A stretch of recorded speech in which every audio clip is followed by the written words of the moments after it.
Hello viewers and a very happy new year to all of you. नए साल की इस नई फिजा में बिजनेस स्ट्रीट भी नए उत्साह का अनुभव कर रहा है। तो आइए चलते हैं बिजनेस स्ट्रीट में। धीरे धीरे फाइनेंशियल ईयर का अंत नजदीक आ रहा है, इसलिए आप अपनी टैक्स प्लानिंग शुरू कर दीजिए। इसके लिए टैक्स सेविंग स्कीम्स की जानकारी जरूरी है।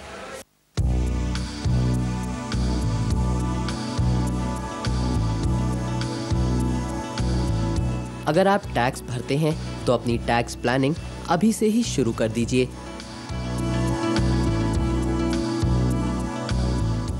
कई ऐसी स्कीम्स हैं जिनमें निवेश करने से आपको टैक्स में छूट मिल सकती है, जैसे नेशनल सेविंग सर्टिफिकेट्स। इस सर्टिफिकेट में निवेश करने पर आयकर की धारा 80C में 1 लाख रुपए तक की छूट मिलती है और इस स्कीम पर रिटर्न भी 8% सालाना है। If he or she invest in the schemes under Section 80C of the Income Tax Act, which are mutual funds का ELSS है, ULIPs इंश्योरेंस पॉलिसी और repayment of housing loan principal amount, NSC and tuition fees of children. So like these, और या fix deposit भी बना सकते हैं आप 5 ईयर्स या उससे ज़्यादा के लिए। तो these are under section 80C of the income tax act. आपको 1 लाख रुपीज़ की सीलिंग लिमिट के अंडर आपको टोटल इनकम से डिडक्शन मिल जाएगा।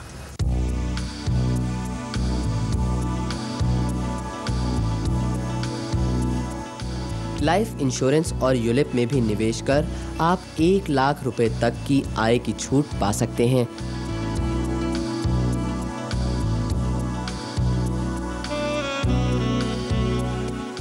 उसी तरह बैंक्स में फिक्स डिपॉजिट करने पर आयकर की धारा 80C के तहत 1 लाख रुपए तक की छूट है और फिक्स डिपॉजिट पर 11% सालाना ब्याज भी मिल रहा है।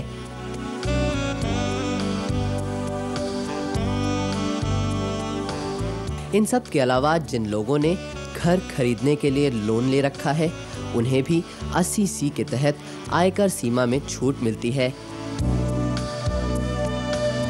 अगर हाउस लोन कोई उसने लिया हुआ है उसकी कंस्ट्रक्शन के लिए, रिनोवेशन के लिए या उसकी हाउस को ख़रीदने के लिए, तो उसको ऊपर भी वो इंटरेस्ट का डिडक्शन ले सकता है। That is up to 1,50,000 rupees deduction you can claim on the repayment of interest on house loan taken for construction और acquisition of house.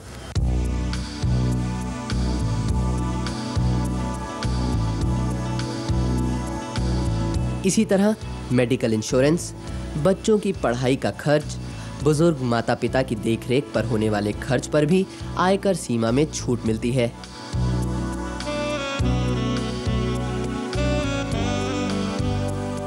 Pension scheme में निवेश करने पर भी धारा 80CCC के तहत छूट मिलती है। इसके अलावा कुछ और तरीके हैं जिनसे आप आयकर सीमा में छूट प्राप्त कर सकते हैं।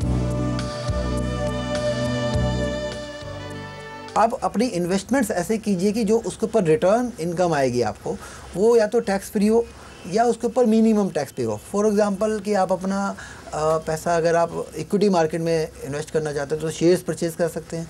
शेयर्स पर आपको डिविडेंड इनकम एग्जम्प्ट होता है। शेयर्स पर आपको अगर सेल कर रहे हैं तो कैपिटल गेन अगर लॉन्ग टर्म है तो एग्जम्प्ट होता है, शॉर्ट टर्म है तो 15% टैक्स है, which is less than the normal tax. Then he can take interest free bonds of RBI या गवर्नमेंट ऑफ इंडिया, तो उससे उसको जो इंटरेस्ट इनकम मिलेगा वो टैक्स फ्री रहेगा।